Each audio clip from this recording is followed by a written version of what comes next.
Halo para sahabat Mandiri Industri, salam Mandiri Industri. Channel Mandiri Industri ini akan selalu menayangkan cara produksi kecil segala macam tentang industri dan segala macam-macam produksi industri, mulai dari mortar, cat, batu bata ringan, industri sabun cair, dan lain sebagainya tentang produk. Saya akan mencontohkan dalam volume kecil dan Anda hanya mengkalikan saja bila Anda ingin produksi dalam volume besar. Jadi tujuan utama dalam channel ini supaya Anda bisa terinspirasi dalam peluang usaha. Bisa dalam skala rumahan atau skala pabrik sesuai kapasitas power yang Anda miliki. Maka dari itu para sahabat Mandiri Industri, subscribe channel ini dan klik loncengnya. Anda akan diberi pemberitahuan kalau channel ini mengeluarkan video baru. Dan video baru akan selalu menayangkan produk-produk industri yang berbeda-beda. Kembali kita sesuai judul video ini, kita akan memproduksi pelamir powder instan. Sudah banyak sekali brand-brand yang sudah di pasar, seperti yang Anda lihat di video ini. Dan juga tempat toko jual bangunan, atau biasa disebut di tempat saya toko galangan. Apa ya biasanya toko bangunan bila di tempat Anda pasti namanya berbeda-beda. Ini bagus kalau ditulis komentar. Oke, di sini saya akan sudah siapkan bahan-bahannya dan saya akan menerangkan juga definisi bahan dan fungsi atau kegunaan di dalam produk. Untuk membuat pelamir powder ini ada 3 produk bahan yang kita sediakan, yaitu 1 semen putih 1,4 kg, 2 kalsium karbonat 2,5 kg, dan 3 aditif pembantu semen 0,1 gram. Tapi 40 gram sudah tidak mengampur para sahabat Mandiri Industri. Mengapa harus semen putih? Semen putih sering digunakan dalam pekerjaan pelamir tembok karena sifatnya yang halus dan berwarna cerah. Begini penjelasan fungsi dan kegunaannya. Fungsi semen putih untuk pelamir tembok, yang pertama meratakan permukaan tembok, menutup pori-pori, retakan halus, gelombang kecil, dan dinding agar permukaannya rata. 2. Menciptakan warna dasar yang cerah. Warna putih membantu cat akhir lebih keluar warnanya dan tidak mudah kusam. Meningkatkan daya lekat cat. Pelamir berbahan semen putih membuat cat lebih menempel dengan baik dan tahan lama. Juga menghaluskan finishing. Tekstur semen putih yang lebih halus dibanding semen abu-abu menghasilkan dinding yang lebih licin. Kegunaan semen putih dalam pekerjaan pelamir sebagai bahan utama pelamir tembok biasanya dicampur dengan lem kayu, lem PVA, dan air secukupnya.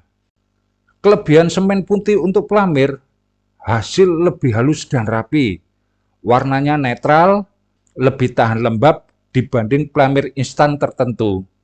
Dan ada juga kekurangannya, bisa mudah retak jika campurannya tidak tepat, kurang elastis dibanding pelamir instan pabrikan.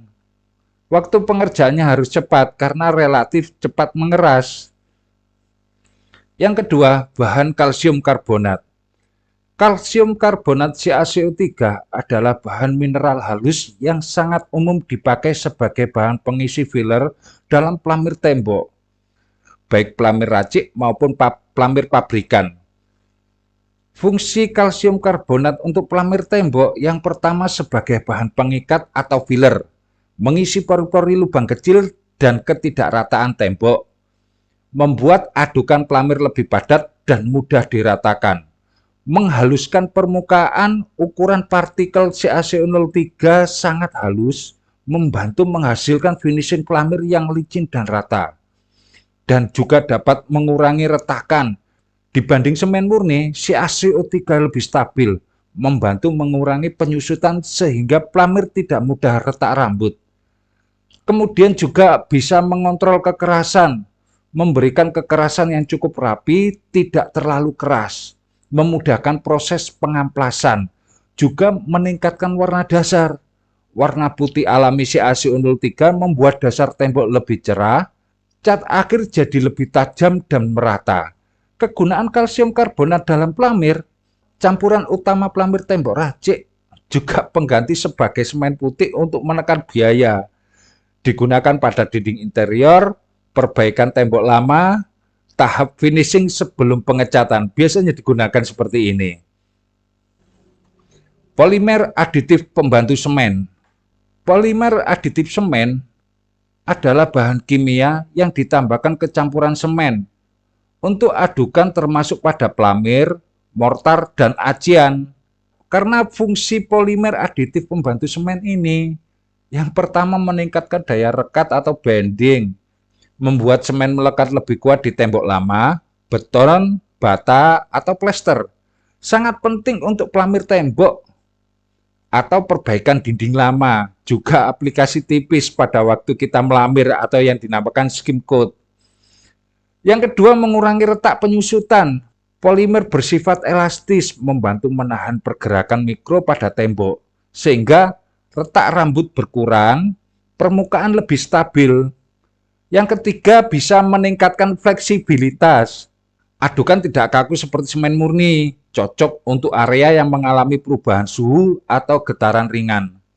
Yang keempat, meningkatkan ketahanan air. Polimer mengisi pori-pori semen, membuat lapisan lebih kedap air dan tidak mudah lembab. Yang kelima, memperbaiki workability atau kemudahan aplikasi. Adukan lebih lembut, praktis, dan mudah diratakan. Dan tidak cepat jatuh atau terkelupas saat diaplikasikan. Yang keenam, meningkatkan kekuatan permukaan, membuat lapisan pelamir powder ini tidak mudah mengapur, tidak mudah rontok, dan juga lebih tahan gesekan. Contoh takaran umum untuk pelamir tembok, yaitu saya memakai 40 gram untuk 4 kg pelamir powder karena sudah cukup tidak mengapur. Kelebihan aditif semen ini untuk pelamir powder, yang pertama kelebihannya daya rekat tinggi, mengurangi retak, tahan lembab, pelamir lebih awet. Dan kekurangannya, biaya lebih mahal apabila terlalu banyak. Takaran harus cepat, kelebihan bisa licin, dan lama kering. Nah, sekarang kita pada proses pencampurannya. Karena saya dalam volume kecil, jadi saya aduk aja di plastik ini. Jadi saya tumpahkan saja satu dalam plastik, kemudian saya persiapkan untuk mengaduk-ngaduk memutarnya. Jadi ini bisa dilihat di proses tanpa saya potong videonya. Dan sekarang saya mulai mengaduknya. Nah, untuk mengaduk ini, kita tidak mungkin dalam volume besar menggunakan sistem ini kan. Di dalam plastik ini diputar-putar itu tidak mungkin. Jadi biasanya dalam jumlah volume yang sangat besar, kita bisa menggunakan mesin silo yang seperti di gambar ini. Karena keterbatasan power keuangan kita, saran saya gunakan mesin ini. Molen mesin cor.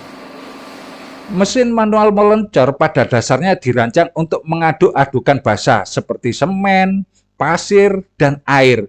Namun dalam praktek lapangan, mesin ini juga sering dimanfaatkan untuk mengaduk bahan powder dengan batasan tertentu.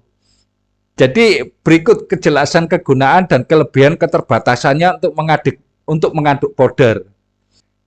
Ini saya memberikan keterangan sambil saya mengaduk pelamir ini ya, supaya kita nanti bisa langsung aplikasi di tempat kita selangsung. Jadi Anda bisa melihatnya bagaimana kekuatannya.